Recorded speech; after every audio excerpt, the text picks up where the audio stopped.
phases, or one of the areas that we'll look specifically at, seeing how we can increase our Title I equipment. I was just thinking, I assume at the end of the school year, you're going to be required to submit a Title I plan. Yes, it'll be due probably in June. It typically is. Okay.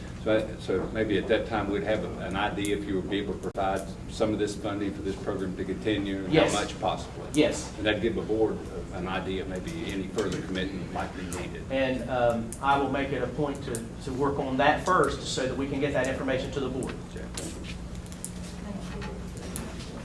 Thank you.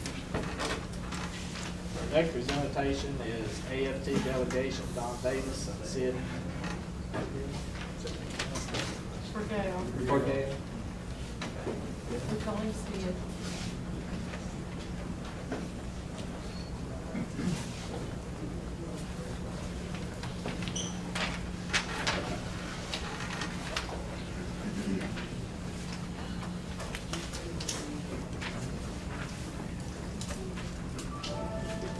Members of the board, Superintendent Hawley, thank you for giving American Federation of Teachers West Virginia a few minutes of your time tonight. My name is Don Davis, and I'm a teacher at the high school. I'm also the president of the American Federation of Teachers, Lincoln County. As you may or may not know, we're on a mission this year to reform the Public Insurance Agency.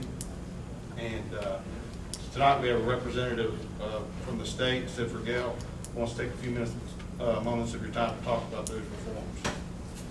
Okay, Sid Vergel, American Federation of Teachers Staff Representative.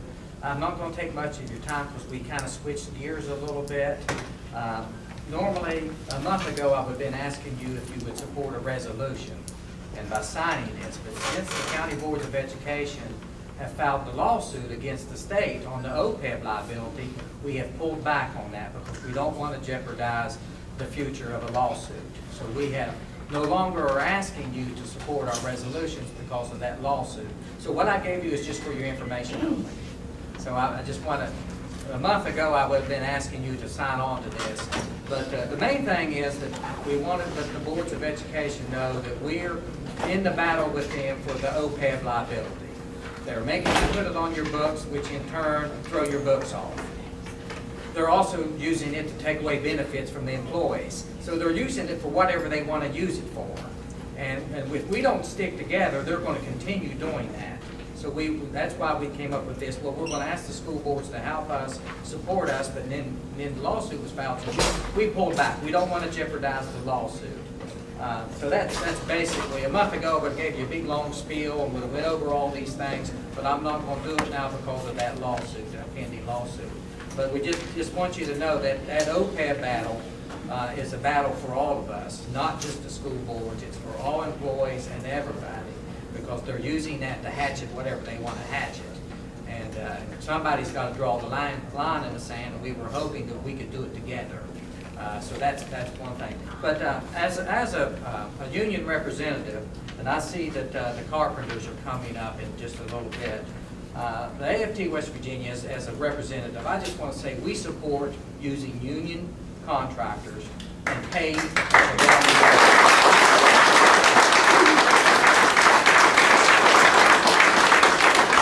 There's an old saying, and I'm sure everybody can agree with me, you get what you pay for. Now, yeah, they gave you a low ball, they gave you a low bid, but sometimes that usually ends up costing you in shoddy work, overruns, long delays in getting the project completed. So, just as a union, we support other unions and their efforts to bring jobs to West Virginia. I don't know all the facts on this, but I know what some other counties have done. They hired the low-ball contractor from out of state. They come in, they didn't check out if they had complaints from the Department of Labor, which they do, and they usually have fines from the Department of Labor. So there's much more to rewarding the contract than just giving the low person the bid. And so we want to offer support to the carpenters and any union that is trying to get a job. Thank you.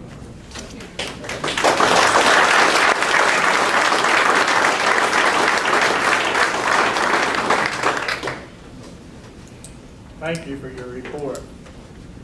Next, we have the 4-H program in Lincoln County by April Roach. Is April here? She was unable to come, she called today. Okay. April's not here. Gary McAllister with Carpers Union for Harts Pre-K 8 project. Yes, sir. How are you all this evening? Thank you. I'd like to talk to you a little bit about the Harts Creek, and I too have a speech that I wrote, just like you all, so I wouldn't get confused and stuff. First of all, my name is Gary McAllister. I am with the Construction Building and Trades in this area, and I'd like for everybody that's here with Construction Building Trades stand up and show our support. All these people come out to show you that we are local people.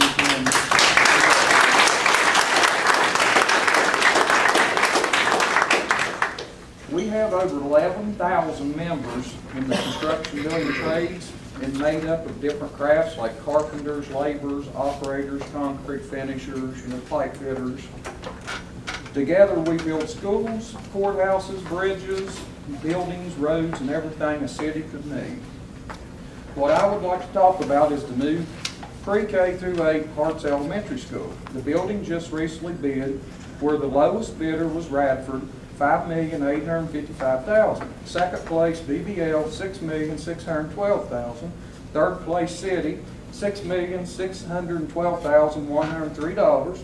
Fourth place is EP Leach, $6,116,000. Fifth place was Paramount, $6,175,900. There's roughly $757,000 difference the first and second bidder. About $103 between second and third place bidder, $3,897 between third and fourth place bidders, and roughly $59,900 between fourth and fifth place bidders.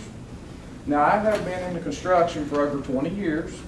If I had bid on the job and I bid $750,000 less than second place bidder while the rest were that close, I would be very concerned. Again, second and third is $103 between the two. I cannot help but wonder, did first place bidder make a mistake on the bid, or did they have something up their sleeve? This is a prevailing wage job, so all contractors have to pay the same for labor. Everyone must pay the same for material. So I asked how there can be so a difference on the bid. I hope no one is planning to cut corners on quality of work, material, safety, and pay. I come to you tonight to ask the board to look at the bidders. To my knowledge, the SBA bid documents say the lowest qualified responsible bidder. And the SBA has the 18-point bid criteria to consider who is the lowest qualified responsible bidder. Also, to my knowledge, West Virginia requires local people for local jobs, the Job Act bill. And West Virginia requires a drug program on construction jobs. OSHA requires a safety program on all construction jobs. These are all to help keep our families safe.